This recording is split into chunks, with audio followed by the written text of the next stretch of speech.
Hi, welcome to the channel. Today we're taking you on a misadventure on a dirt bike trail out in a super secret location that nobody knows about except for me and Waylon. Well, not really. It's right behind our house. Okay, it's behind the house.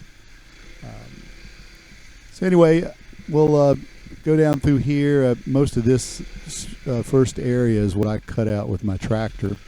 It's just a short loop. Kind of loops in and out of the woods back here. Takes you maybe 5 minutes to do the whole thing. But it's a lot of fun. Gives us a few different things to work on. A lot of roots and tree stumps we have to watch out for.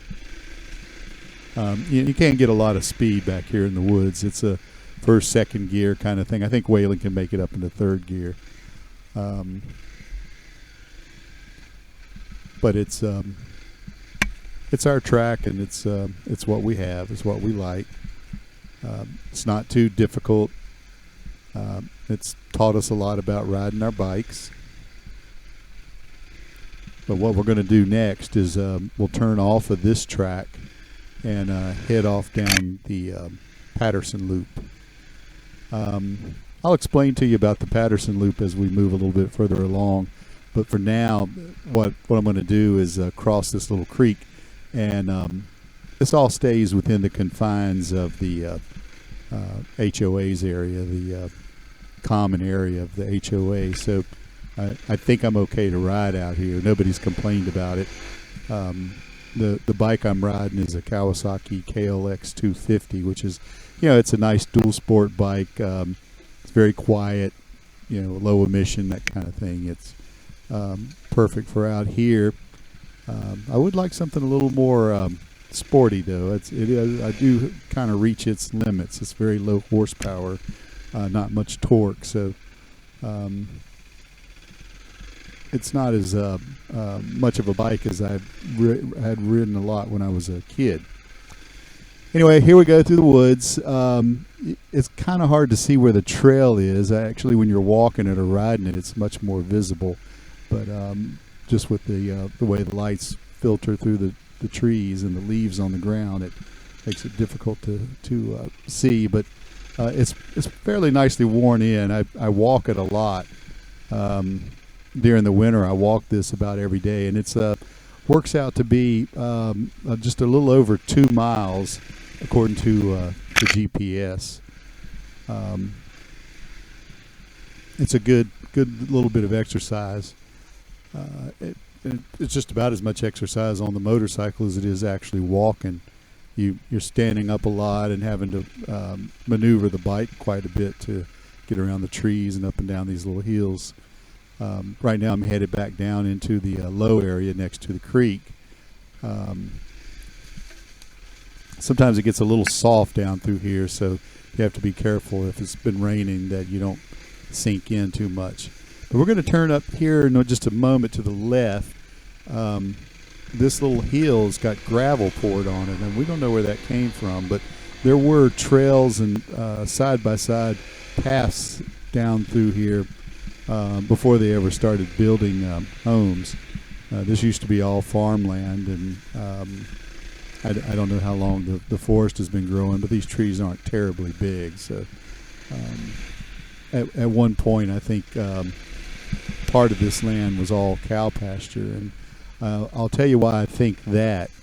From time to time, you'll ride along and you'll come across these ditches that you have to cross, and you look at the ditch and you could think that, well, maybe water formed that because it's going downhill, but it doesn't always go downhill. Sometimes the ditches go uphill, so that leads me to believe that maybe cattle were here and they were they had their one path that they would go down to the creek to get their drink of water.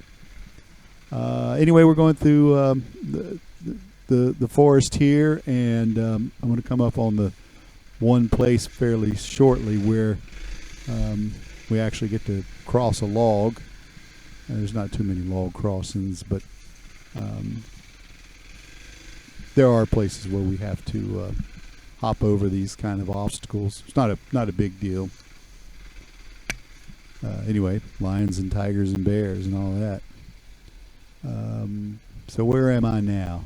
Have I already hopped over the log? Don't remember seeing the log. Anywho, oh yeah, I'm way further than that. I'm all the way back down to the next creek. We'll make this little turn. This is kind of like an island. The creek's on both sides, but the creek actually goes underneath this tree, so there's a place where I can cross over without getting wet. And then back up the hill. I call this Blue Ball Hill. And the reason is, when I was walking down here, I found a toy. It was a little rubber ball, and I stuck it on a tree, and so there we got Blue Ball Hill. And this is one of those ditches I was talking about right there where I think the cow path was. And in the meantime, we're going to cross the another side-by-side trail. I just crossed that. That had been here all along. It used to extend all the way from the farmhouse down to the swamp. Okay, so the Paterson Loop. The reason we call it the Paterson Loop is while I was walking around down here, I found this gravesite. I'm going to show it to you. I should have stopped and took a picture of it for you, but I'll slow down the picture and zoom in.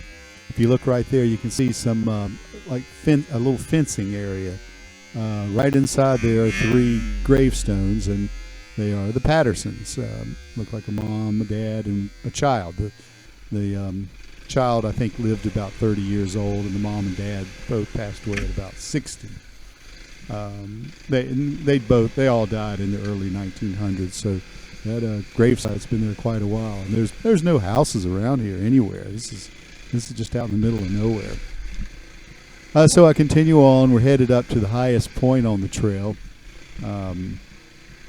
This works out sort of behind the cul-de-sac on the end of the road, but we're far enough off that you wouldn't even see me down here if you were to get to the very back of the property on the end of the cul-de-sac. So I feel pretty comfortable. I'm not bothering anybody. So I'm working my way through the woods. Not much else to tell about it. It's just a beautiful drive. I mean, it's challenging enough that that makes it fun. Plus the view itself is wonderful going through the forest like this, and every once in a while you'll kind of break out into an opening. To me, we're coming up on what I think is the trickiest part of the ride. Right here we make a little right turn, and we're sort of an off-camber downhill, kind of going at an angle, and then we'll make a turn back to the right up the hill along this little canyon. I'm going to say it's not so grand canyon. It's we'll call it Lackluster Canyon. How about that for a name? We'll just call that Lackluster Canyon. You heard it here first. So we'll work our way up to the canyon. We were almost back to where we came into this little area, but we'll turn up here and cross the top of the canyon and then start working our way down the hill into the swamp. It's Compton's Creek, I think, is what they call it, but it's just a swampy, marshy area. Not that there's anything really interesting about swamps, but when you walk or ride the bike down through here, sometimes you'll get into places where it's just a little bit soft underneath. The wheel spins or your foot sinks in, but it doesn't go deep because it seems like underneath just the top layer of mud, it's pretty solid packed ground, so you don't get too bogged down in it. But I took a new path here. I haven't tried it before on the bike, so I was kind of trying to remember which way to go. And I'm going to take it up this hill and across some roots. It's a little tricky because you cross over its roots to these big vines that hang down. I'll cross that and then just drop right down into a little ditch. And I've talked about this before, but the GoPro doesn't give you a real good sense of how steep any of this is or how abrupt the drop-offs are. But this is what I'm talking about. These roots right here, I'll figure out how to get over that Then I'll drop down into the ditch. I kind of hold my breath a little bit on that one because it's a pretty good steep drop off, but it really wasn't so bad. You know, I did it without any problem. Just shift my weight back on the seat and took off. I think I was spinning a little bit right through here, but the swamp is still, it's off to the left. So what I'm going to do is make a right turn up into here to stay out of most of the mud. I mean, I can get through the mud, but there's just no point in doing that. And even at that, there's this little creek here, and it's pretty soft underneath, so I'm spinning a little bit. But I don't really have knobby tires on this bike. They're, it's a dual sport bike, so it has to be street legal, and the tires are okay, but they're not great. All right, so I'm headed back up. We're actually pointing towards the Paterson's grave site in that direction, but we'll kind of make a left turn, and this is where things get good. I'm trying to figure out how to get down this next hill and then up the hill on the opposite side. And again, it's a lot steeper than it looks. The GoPro doesn't do justice to this kind of stuff, but my back wheel is sliding along as we go, and I'm going to go up this hill. It's probably a 20-foot climb, but it's fairly steep. And guess what?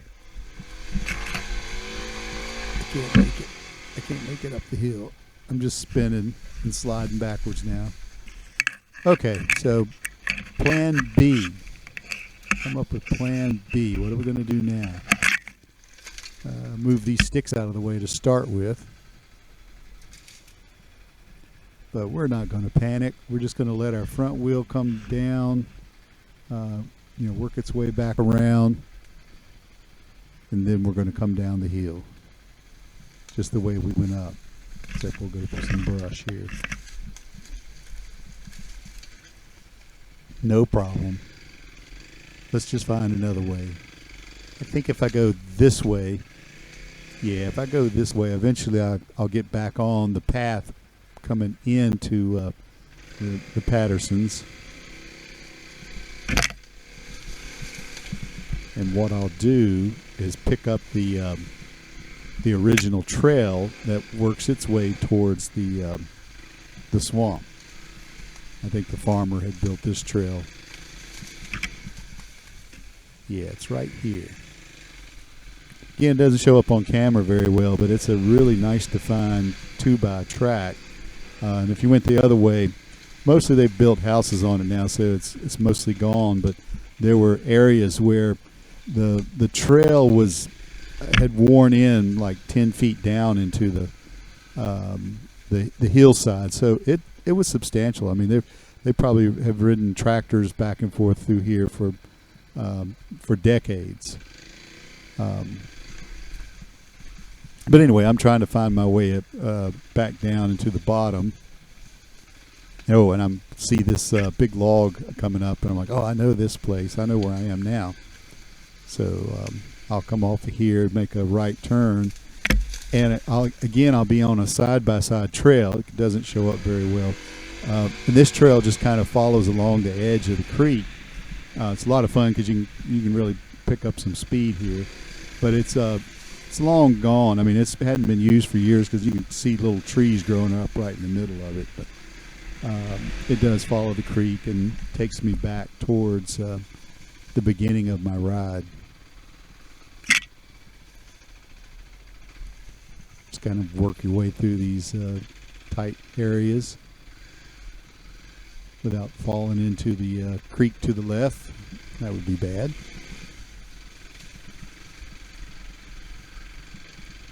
Of course, I have a phone with me, so if ever I really got into trouble, I could always call for help. And I'm not that far off of a road at any given time. So now we're back to the place where we cross that creek back onto that little island.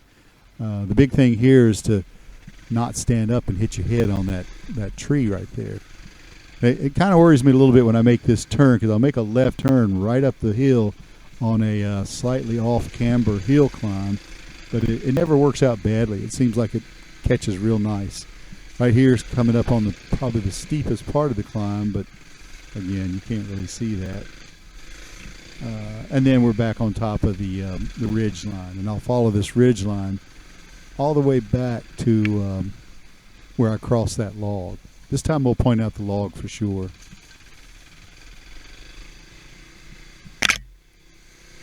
Wait for it. Wait for it. I know it's coming up here soon.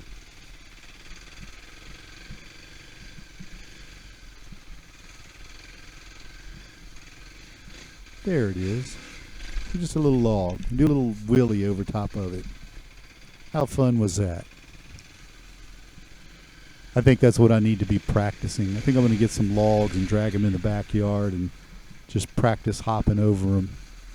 I don't have a problem doing the wheelie so much as the timing of it, so that you know when to pop the front end up just as you hit the where the log is lying. It seems like I'm always a little too early or a little too late.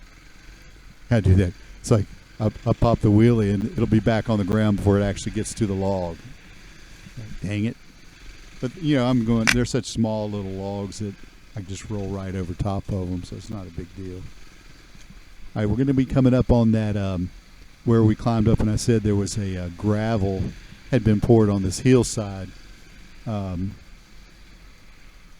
you probably can't see it, but if you looked at the bottom of the hill and looked directly across, there's a creek at the bottom, and it looks like people at one point would cross the creek right there and climb up the other side and take them into the next county, I guess. But now it's houses over there, so I got to stay on my side of the road, I guess.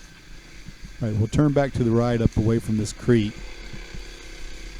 Another little off-camber climb, but it's really nothing to it. Actually, this is one of my favorite parts of the track. You make this climb back up, and then you're sort of on, not quite on top of the ridge, but you're pretty close to the top, so it's fairly level, and you can build up a little speed through here as long as you watch out for the holes and the ditches, trees, roots.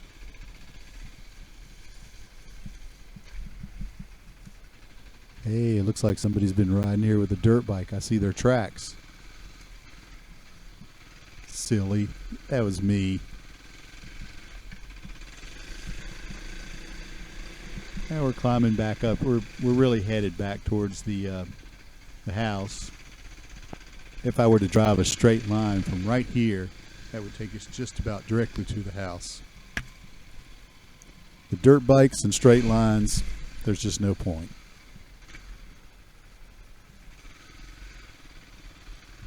Right now, my big thing is I'm trying to convince Waylon that he can come down here with me and ride these trails. But he's kind of nervous about that. He doesn't have a lot of experience riding bikes or doing anything that might be construed as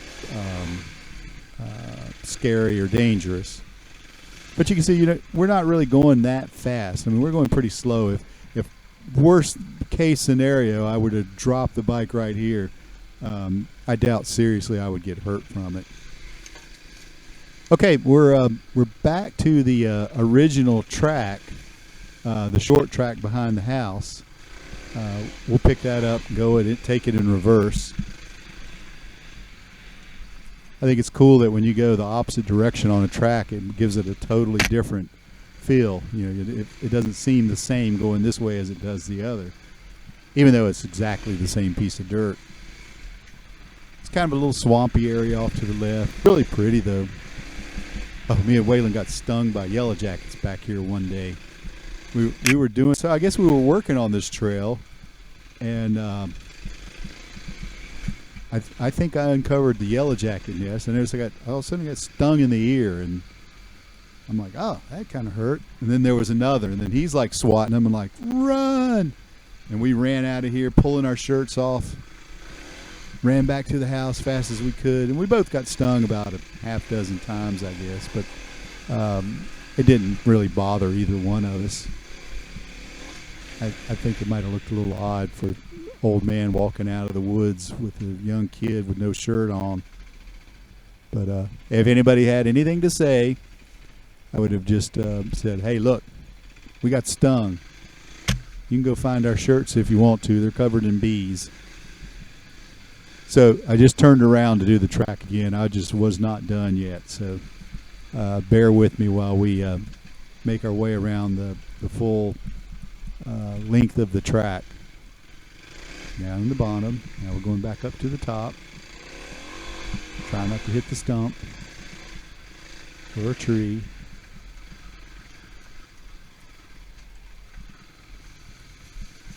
Little shortcut through the woods there.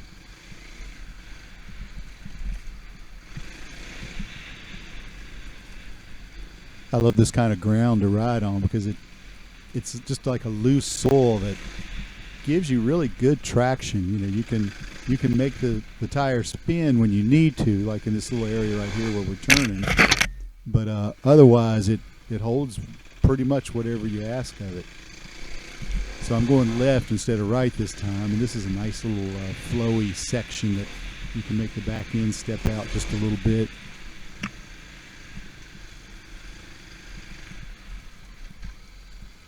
And we're going to pop out of that. Over to the right's a little silt pond. We like to shoot the silt pond with our airsoft rifles. The airsoft bullets will bounce off of it. It's kind of funny to watch them skip across the water. Duck. And we're popping out in the backyard now. I always like to run down here and do a little speed run, catch this little tiny jump. Oh, I'm going to do it again, as if I haven't had enough.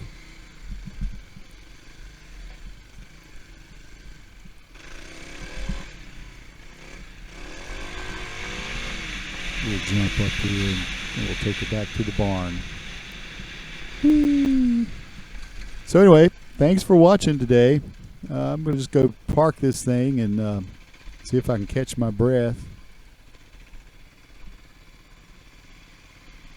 Until the next time. Again, punch that like button and subscribe to the channel if you would. And y'all all have a nice day. Stay safe.